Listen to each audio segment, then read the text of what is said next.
So hello and welcome to this brand new podcast, The Designer Diaries. If we haven't met before, my name's Anna from By Rosanna. I've been running my Squarespace website design business for over 10 years now, which is crazy. I actually used to have a podcast, but took a bit of a break from it. I did a few kind of private podcast episodes recently, but now I just feel it's time to have a proper public podcast again. In this case, it's specifically for designers, website designers, brand designers who want a little bit of behind the scenes of what it's really like running a design business, because I just feel like even over the last 10 years, the website design landscape has changed so much. Obviously, we have AI now. There just always seems to be something new going on in this industry. And I just feel like after 10 years, I just got a lot to share and talk about being a website designer and trying to promote yourself as a website designer or deal with clients as a website designer. So whether you are a beginner designer, either a website designer or brand designer or both,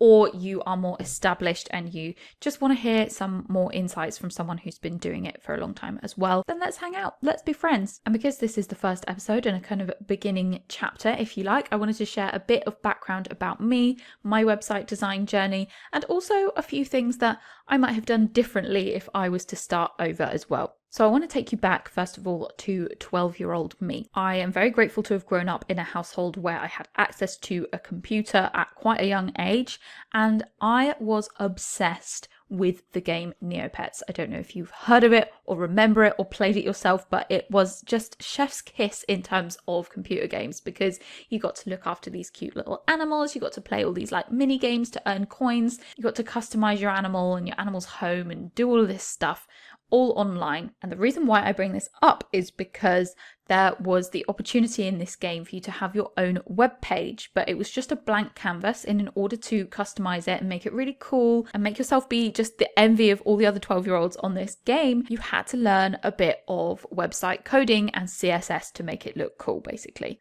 So I ended up spending hours learning how to code cute fonts and backgrounds and things onto this web page. And I also learned how to use this software that's kind of like Photoshop to create these sparkly animated GIFs, which I would then sell to people who were on Neopets. Not sure exactly the technical ins and outs of how that worked, and also not sure at 12 years old I should have been chatting to strangers on the internet like that, but we moved past that. So it started with Neopets, then came along MySpace. Equally obsessed. Again, probably shouldn't have been on there at age under 16 talking to strangers on the internet. But again, it helped me to learn coding and CSS, because of course we all had to have the coolest profiles that were all jazzed up with funky things. And on MySpace, because this was the era of way better social media platforms than we have now, you could actually customize your profile. So I was high-key obsessed with MySpace.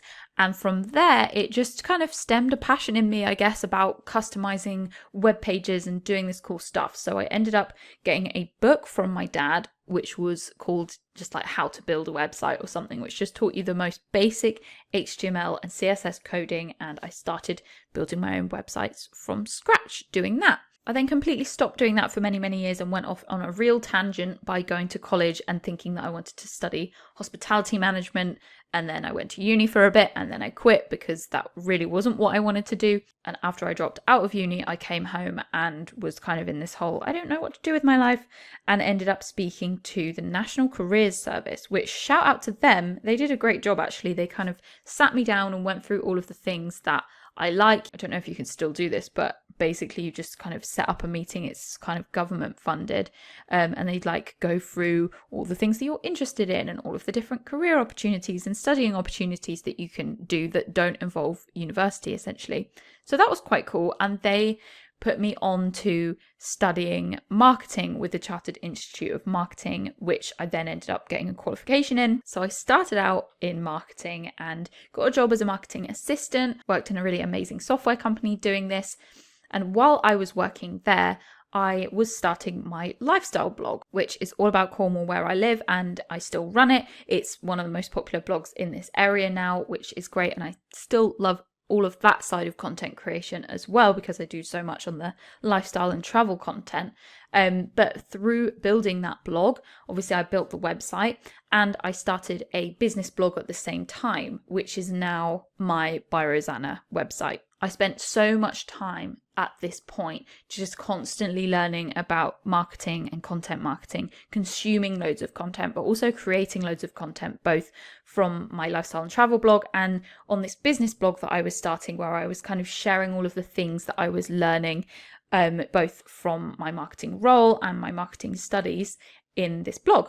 Then I started doing some freelance marketing on the side of my job as well through a website called People Per Hour, which is kind of like Fiverr, where people put job ads up and you kind of bid for it. But I did some quite good work and had some quite long-term clients through there, which was really cool. So I'm always very kind of positive about those types of job board websites because I had a really positive experience with it. I wasn't like scammed into doing loads of work for barely any money. I actually managed to find some really good clients on there. So that's maybe another story for another day. But while I was doing some freelancing, I realized, I actually really like the design side of things, and going back to my Neopets and MySpace roots of HTML and CSS, and the fact that I'd built this lifestyle blog and this business blog. And I was like, actually, maybe I want to do logo and website design.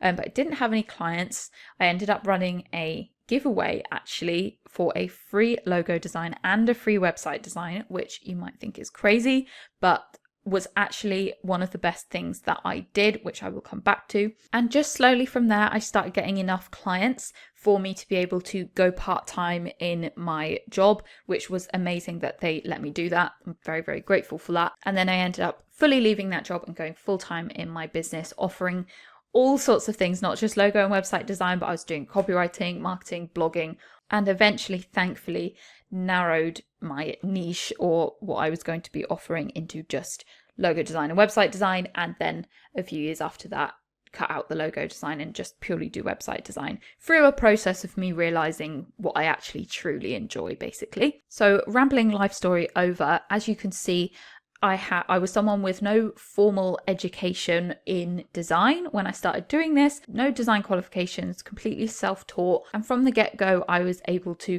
fairly easily find myself clients and have consistently for the past 10 years. So what do I think worked well out of my journey and what would I do again? So first of all, I think having a passion for learning was really, really helpful. And I know that's such a cheesy, lame thing to say, but genuinely, because I was so interested in wanting to grow a business and start a business and learn design, I just absorbed as much information as I could, and I actually enjoyed spending my time doing that. So that was really helpful. Another thing that I would absolutely do again, and I think really, really helped, was all of the content creation and content marketing that I started doing even before I had clients. I had a blog, I had set up some social media pages, but mainly the blog I think was the best thing, because the thing with social media is it's so quick. You post it and it's kind of got less popular within a day or two. Whereas with a blog post, you can post it and then months or even years later, it grows in popularity, which is why I like to call blog posts content assets, because it grows or maintains in value over time rather than decreases over time. So creating those content assets from the get-go, even before I had clients to work with, I definitely think that really, really helped. And just being consistent with it as well, and like actually making a schedule and making a plan of what content I was going to post when, just meant that I would stay top of mind for people. I mentioned that I ran a free giveaway for my design services, which some people think is a big no-no and that you shouldn't do that. I have an alternative feeling about that. And I think when you do it in the right way, it can be really, really powerful for your business, because not only does it give you a portfolio and stuff and potential referrals from your client, but if you do it in the right way, you can also use it to grow your audience.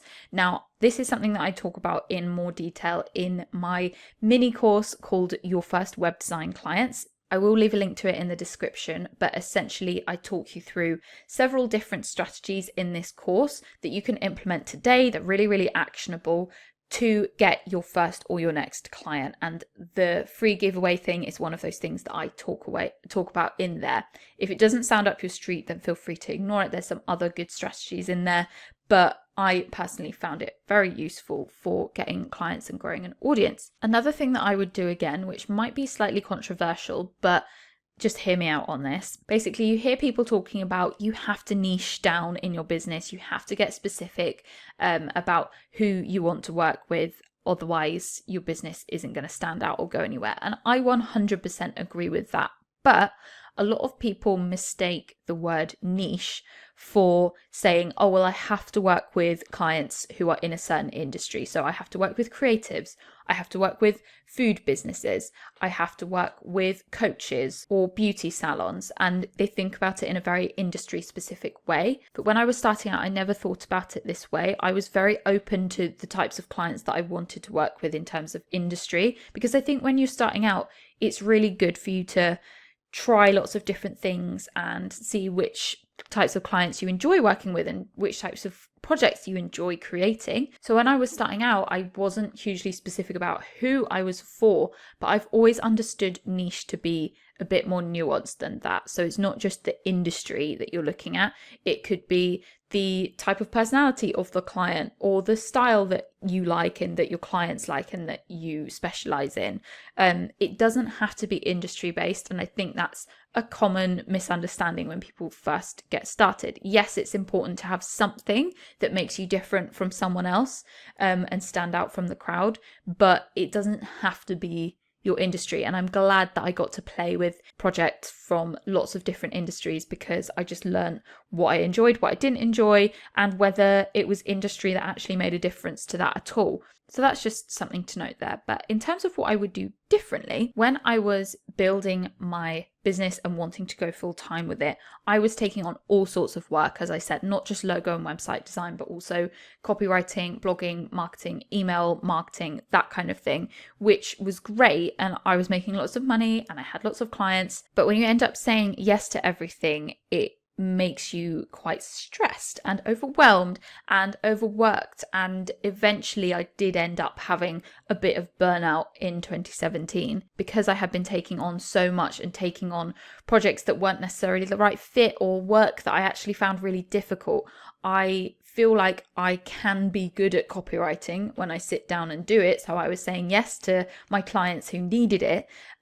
But it takes me ages and it takes me so much brain power to do copywriting. And as soon as I realized that and stopped offering it and said no to clients who were asking for it, it was like a weight had been lifted off my shoulders, because although the output was good, it just was draining for me and I didn't really enjoy it. So I ended up finding other people who specialize in that and who love doing it that I could refer clients to instead. And so if I was to go back, I would cut out all of the time that I spent stressing and feeling overwhelmed and burnt out and genuinely falling out of love with my business because I was offering all these things that I actually didn't enjoy. I would stop doing that basically much sooner and just focus on what I did enjoy. And it was useful for me to check in just after 2017, and when I was feeling burnt out, I checked in with myself, like, what do I actually really enjoy? And I really got specific about, at the time it was branding and website design, but then a couple of years after that I was like, actually, am I really enjoying the branding? I don't do the branding myself anymore. I just do the website design because I just don't enjoy the branding side. And again, it feels like a weight lifted off my shoulders. My clients get to work with someone who's truly passionate and is a true specialist in what they do by going to someone else. And I get to just do the thing that I love without getting stressed and burnt out and falling out of love with what I was doing. So that is the major takeaway, I think, of what I would do differently. I also took way too long to set up good systems and processes with my clients and with like my whole task organization. It took me way too many years to figure out what was right for me. And I was kind of just like managing my website out of my phone notes and my inbox and random things. And again, feeling a little bit chaotic. But as soon as I sorted all that out, I was like, this is it. I've been putting this off for way too long. Imagine how much better my life would have been if I had streamlined everything a lot sooner. And I now have a whole course which shows you how to set up your own streamlined Organised task management, client management, project management system if you want to do that for yourself. It's all based in Trello, which is the tool that I use. And again, I'll leave a link in the description for that if you are interested.